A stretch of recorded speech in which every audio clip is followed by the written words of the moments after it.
Hola a todos.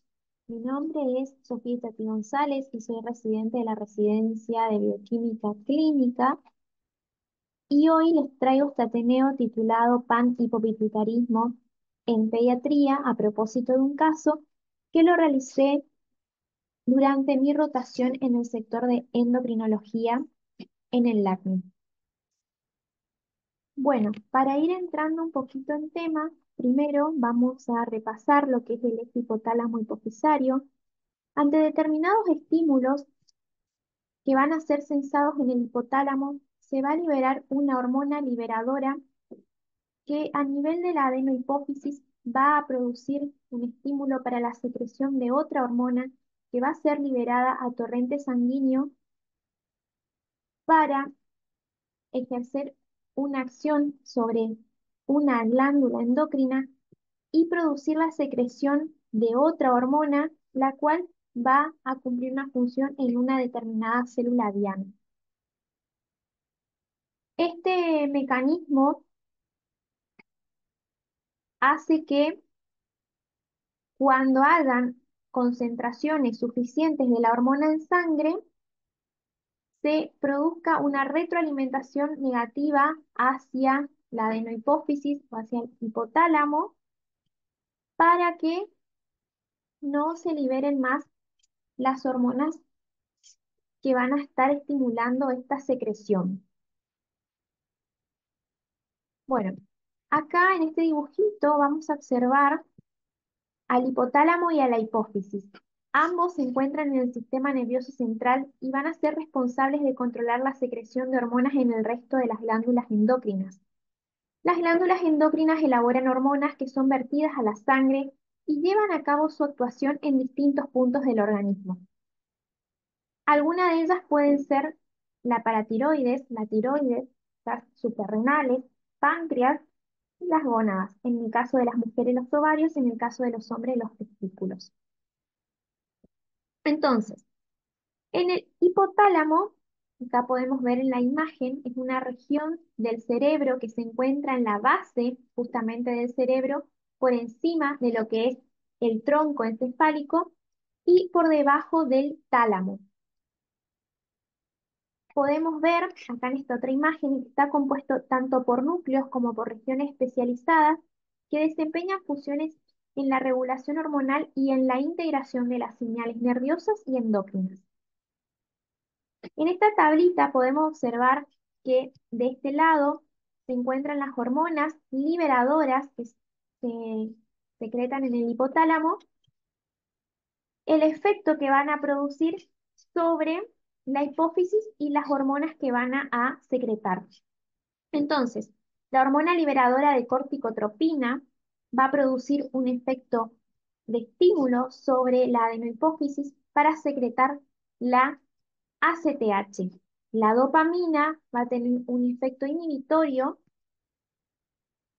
sobre la secreción en la hipófisis de prolactina, hormona luteinizante, hormona folículo estimulante y hormona estimulante del tiroides.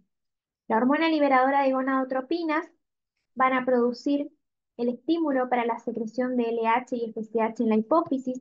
La hormona liberadora de hormona de crecimiento va a estimular la liberación de hormona de crecimiento. La hormona liberadora de prolactina estimula la liberación de prolactina. La somatostatina tiene un efecto inhibidor sobre la hormona de crecimiento y la TSH. Y por último, la hormona liberadora de tirotropina estimula la TSH y la prolactina.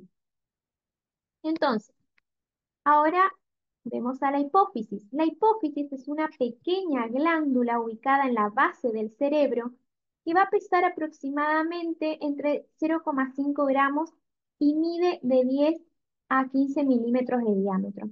Se conoce como la glándula maestra ya que controla muchas hormonas. Acá tenemos otro dibujito de la hipófisis en donde podemos observar a la adenohipófisis con sus distintos tipos de células que van a recibir el nombre de acuerdo a lo que secretan. Por ejemplo, las somatotropas van a liberar a la hormona de crecimiento, las mamotropas o lactotropas a la prolactina, las corticomelanotropas a la CTH, la hormona adrenocorticotropa, las gonadotropas que van a producir la secreción eh, de hormona luteinizante y folículo estimulante, y las tirotropas estimulan a la hormona estimulante del tiroides, TSH. Bueno, acá otro dibujito donde podemos ver más de lo mismo, solamente que acá está visible la neurohipófisis. La neurohipófisis también libera hormonas como la antidiurética o vasopresina y la oxitocina. La vasopresina tiene un efecto antidiurético y la oxitocina ejerce acciones en la mama, reduciendo la inyección de la leche, y en el útero, ayudando en el proceso de parto. Entonces, ¿qué va a ser el hipopituitarismo? Es cuando no se tienen dos o más de las hormonas hipofisiarias. Y el panhipopituitarismo es la falta de todas las hormonas hipofisiarias. Entonces, es un síndrome de deficiencia endocrina debido a una pérdida que puede ser parcial o completa de la función hipofisiaria. ¿Cuáles pueden ser las causas congénitas? Cuando la hipófisis no se desarrolló normalmente antes del nacimiento, adquiridas, cuando refiere a daños en la hipófisis que pueden haber ocurrido durante o después del nacimiento, y otras pueden ser causa de traumatismos severos en la cabeza, tumores, entre otras. Los síntomas van a depender de qué hormona está afectada. Si es la hormona de crecimiento, va a haber disminución de crecimiento y de la tolerancia al ejercicio. Si es la CTH, el paciente puede presentar náuseas o vómitos, piel fría, pegajosa, confusión, deshidratación y síntomas por hipoglucemia. Si es la TSH, puede presentar cansancio, sequedad de piel, cabello, estreñimientos, ritmo cardíaco lento y crecimiento lento.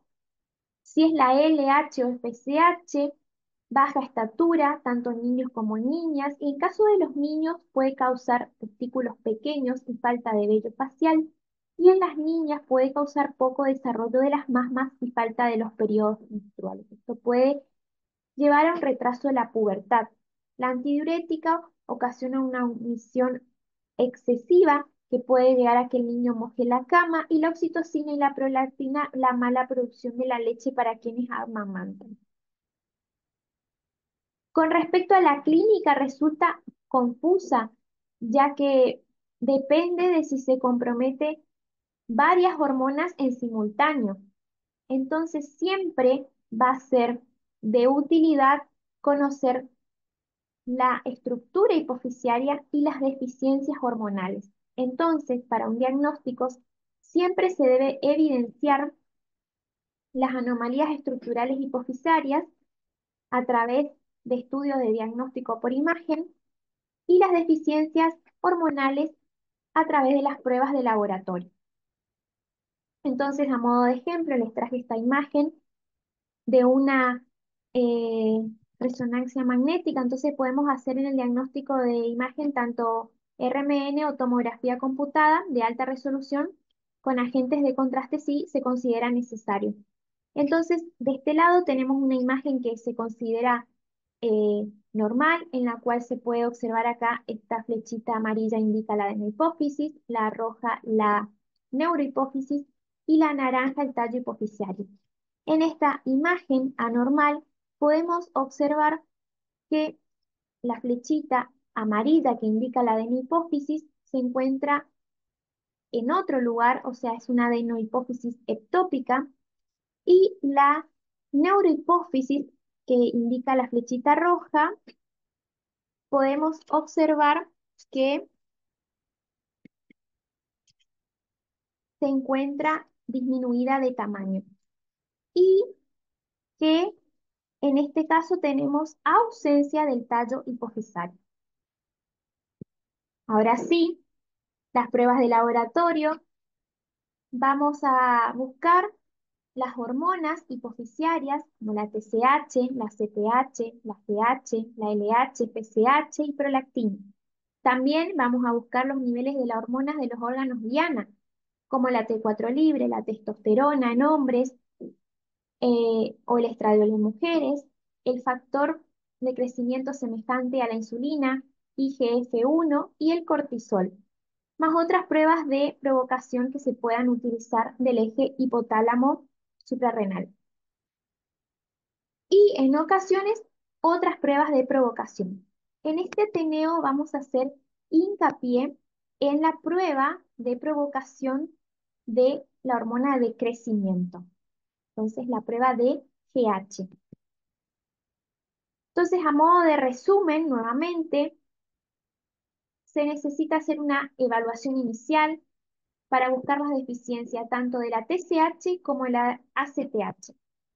La TSH puede ir acompañada de la T4 libre, en donde en estos pacientes, en donde podemos observar que hay un daño a nivel de la hipófisis, hablamos de un hipopituitarismo a nivel central. Entonces, en estos casos, la TSH, que es secretada a nivel de la hipófisis, puede estar baja o normal. ¿Qué es lo que va a caracterizar a esta patología en donde hay un daño a nivel de la hipófisis? Las hormonas que son secretadas en ella tienen que estar bajas o normales. De esa manera las vamos a encontrar, no aumentadas. Entonces, en el caso de la TSH baja o normal y la T4 libre. Lo más frecuente que hallamos en el laboratorio es una TSH normal con una T4 libre baja. Y la CTH acompañado de un cortisol, aisladas no son útiles para evaluar la función del eje ACTH suprarrenal, pero un valor de cortisol en la mañana menor a 3,5 microgramos por decilitro sugiere que hay una deficiencia de cortisol.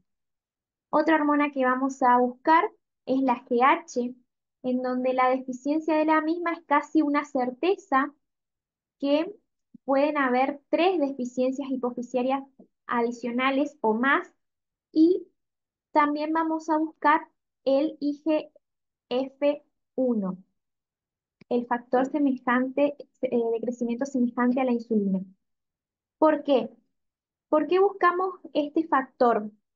Porque la GH varía durante el día y con otros factores y es difícil de interpretar. Aparte que tiene una vida media muy corta de 2 horas, en cambio, el IGF-1 tiene una vida media más prolongada y los niveles bajos de él sugieren que hay deficiencia de GH, pero los niveles normales del factor no excluyen que haya una deficiencia de GH.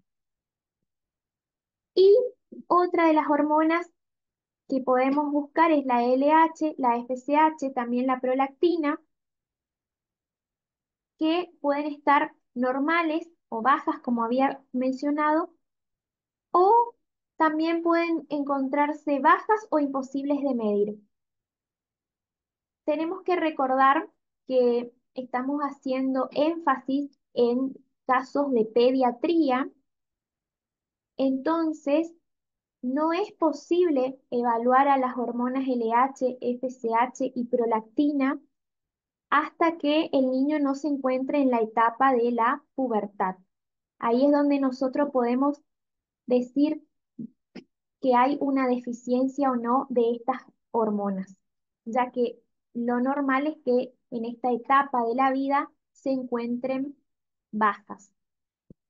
Entonces, este Ateneo va a contar, como les había dicho, sobre la prueba de la hormona de crecimiento. Entonces, los niveles de GH, como había mencionado, son aleatorios, entonces tienen poca utilidad en el diagnóstico de su deficiencia. Las respuestas de GH suelen ser anormales en los pacientes con una función tiroidea o suprarrenal disminuida, entonces en ello debe realizarse la prueba de provocación después de implementar la reposición hormonal adecuada. Esta prueba de tolerancia a la insulina puede ser la más eficaz, que sea la insulina la que produzca el estímulo, pero sucede que tiene muchos riesgos en el paciente de producir hipoglucemia. Entonces, hay otras que son menos peligrosas, pero también menos fiables. ¿Cuáles son las infusiones eh,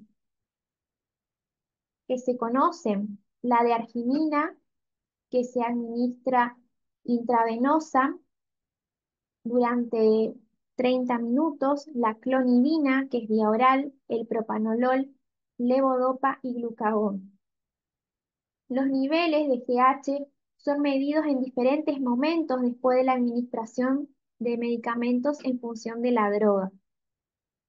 Como ninguna prueba tiene una eficacia del 100% para estimular la secreción de la hormona de crecimiento, se tienen que realizar dos pruebas de provocación, en general el mismo día. Esto es necesario evaluar al paciente, que el médico evalúe al paciente, porque esto implica de que el paciente esté internado. El paciente debe permanecer eh, alrededor de 4 horas en el sanatorio, en el hospital donde se le realice la prueba, que primero se le va a hacer una y a continuación la otra. ¿Cuáles son las que se hacen acá en el laboratorio? La de arginina, que como dije es intravenosa, la clonidina y el propanolol. Entonces, ¿qué es lo que produce esto para que se libere esta hormona de crecimiento y que podamos detectar en el laboratorio?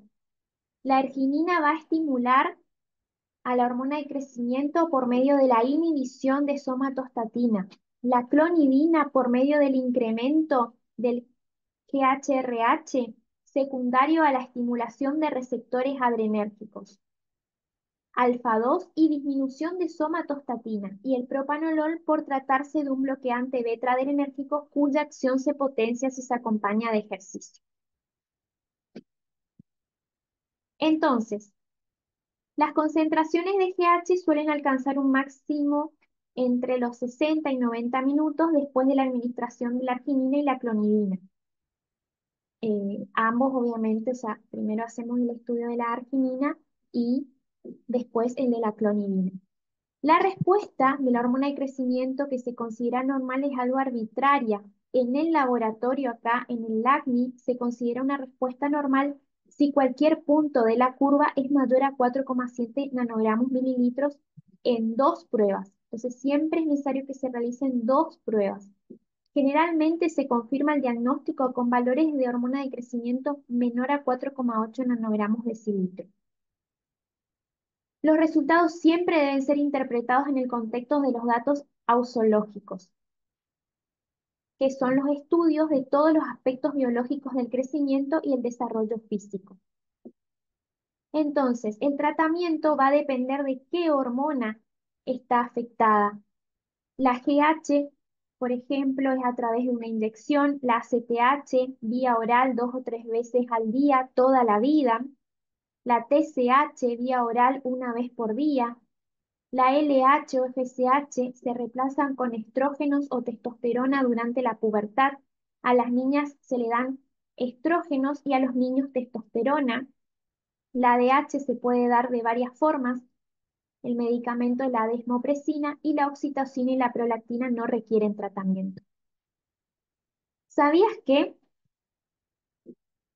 hay una resolución del Ministerio de Salud en donde se contempla la solicitud de la hormona de crecimiento? Esto fue publicado en el Boletín Nacional del 26 de octubre del 2007. Entonces, esta ley eh, fue aprobada entonces en octubre del 2017, en donde se le debe proveer la hormona de crecimiento a los pacientes que presenten déficit de la misma. Entonces, llegamos hasta acá y ahora vamos a pasar al caso clínico. Esta es una paciente de sexo femenino de 5 años y 10 meses que llegó al servicio de endocrinología del Hospital de Pediatría en octubre del 2021. Esta paciente es oriunda de Puerto Piraí, Misiones, derivada del SACNIC del Dorado. Fue internada por 2 episodios de hipoglucemia en neonatología y nunca fue a interconsulta con endocrinología en pediatría de este hospital. Como antecedentes tenemos que es una recién nacido a término con un peso al nacimiento de 4 kilos 60 kilogramos, base de cuello ancha presentaba la niña, muy baja estatura para su edad, una talla de 97 centímetros, un peso de 16,7 kilogramos, dientes cariados, y la madre presentaba una talla de 150 centímetros y el padre de 160 centímetros.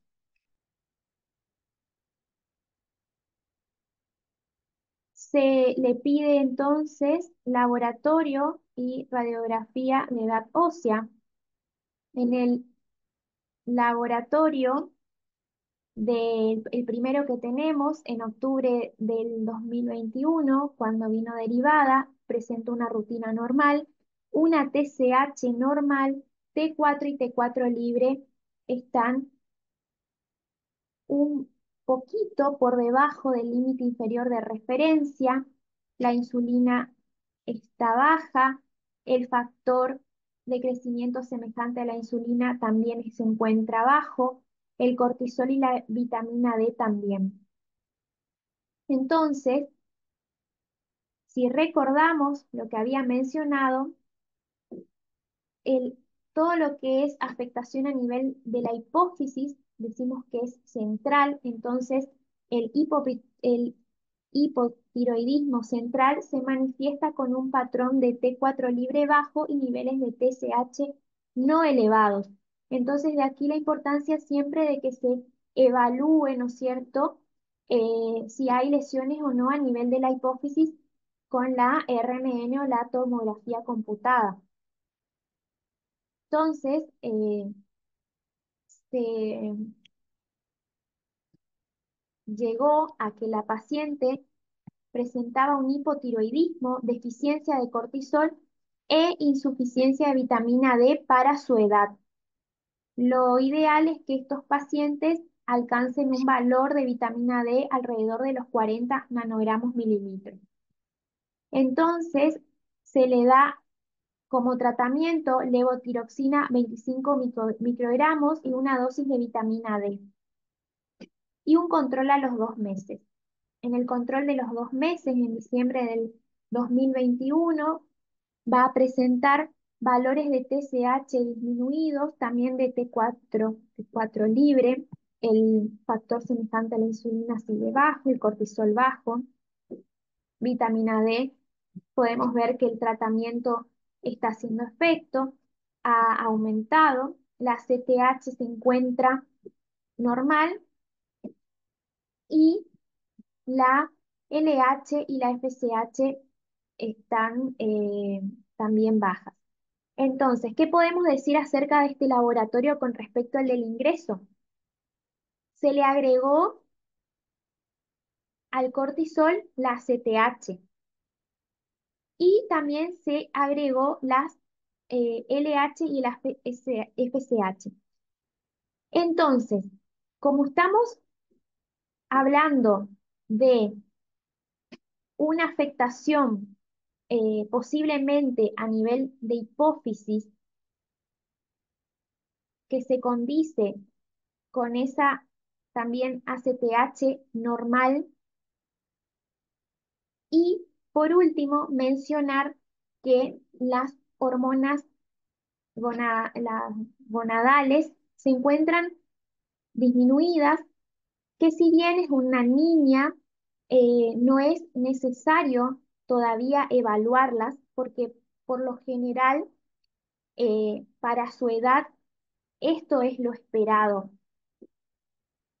Entonces, la paciente presenta este hipotiroidismo, podemos ver que mejora el valor de la vitamina D y hay una deficiencia clara de cortisol, entonces va a cambiar su tratamiento, va a cambiar la dosis, 3 de levotiroxina de 50 microgramos y 4 de levo de 25 microgramos y hidrotisona 10 miligramos al día. Y se la pone en plan para hormona de crecimiento.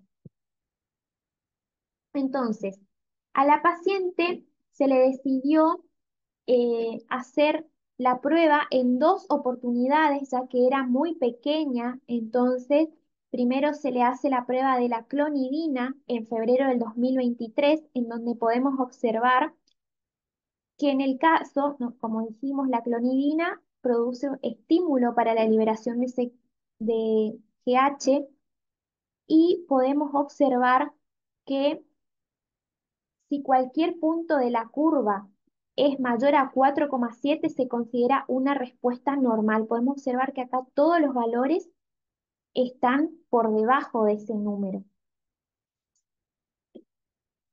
Y para abril del 2023,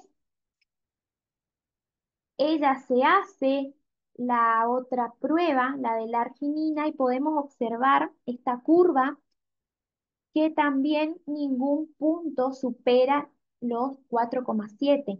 Entonces, de esta manera se confirma el diagnóstico porque tenemos las 2 pruebas realizadas, las 2 pruebas lo confirman.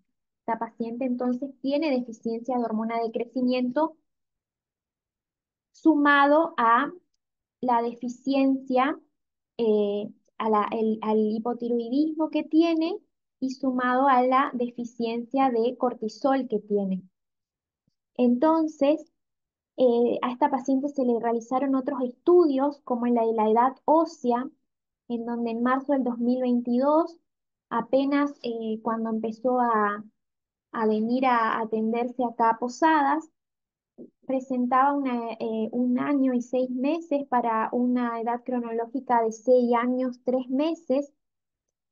En la RMN de cerebro que se realizó en octubre del 2022, eh, se pudo ver como dato importante que había en la región parietal a nivel profundo una imagen de lesión focal de 5 milímetros de diámetro. Que en este caso yo tuve la oportunidad de ir a hablar con la endocrinóloga del Hospital de Pediatría. Ella me mencionaba que este estudio, ella se lo hizo, ya que ella era del interior, habían estudios que ella se hacía en el interior. Entonces este estudio, ella se hizo en un lugar en donde no se le pudo hacer con el contraste. Y es necesario, para poder observar bien la estructura que se busca en estos casos, en la hipófisis, que tenga contraste esta RMS. Y después, la última edad ósea que tenemos es en el abril del 2023, con 2 años, 6 meses, para una edad cronológica de 7 años, 4 meses. Con respecto a la evolución del peso y talla de la paciente al ingreso, como había mencionado, tenía un peso de 16,7 kilogramos, una talla de 97, y en su último control podemos ver en abril del 2024 que su peso y su talla aumentaron 21 kilogramos y 109 centímetros. Esto justamente con el tratamiento para el hipotiroidismo y para el déficit de cortisol, porque a esta paciente se la nota eh, en- para recibir justamente la hormona de crecimiento, pero hasta el día de hoy no hay respuesta sobre el pedido. Y este es el último laboratorio que tenemos de ella, que se realizó en enero de este año, en donde la TSH está baja, en la T4 no había reactivo y la T4 libre también está baja. Insulina también disminuida y podemos ver una vitamina D que para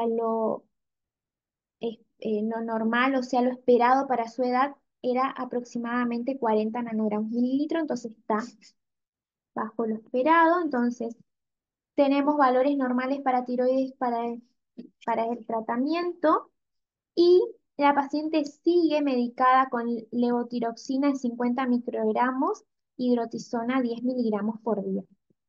Y, como le había dicho, sin respuesta de nación para el tratamiento de GH. Entonces, a modo de resumen, esta paciente presentaba entonces hipotiroidismo, deficiencia de hormona de crecimiento, deficiencia de cortisol, que nos va a llevar a un diagnóstico de panhipopituitarismo. ¿Sabías que, como un dato de color, no sé si alguna vez miraron la película La huérfana? eh, Esta chica, Esther, que era ya adulta, se hacía pasar por una niña y esto era inspirado en un hecho de la vida real en donde esta chica presentaba justamente eh, el hipopituitarismo. Bueno, los niños tienen muy poco tiempo para crecer y toda una vida para vivir con los resultados. Muchas gracias. Nos vemos en el próximo Ateneo.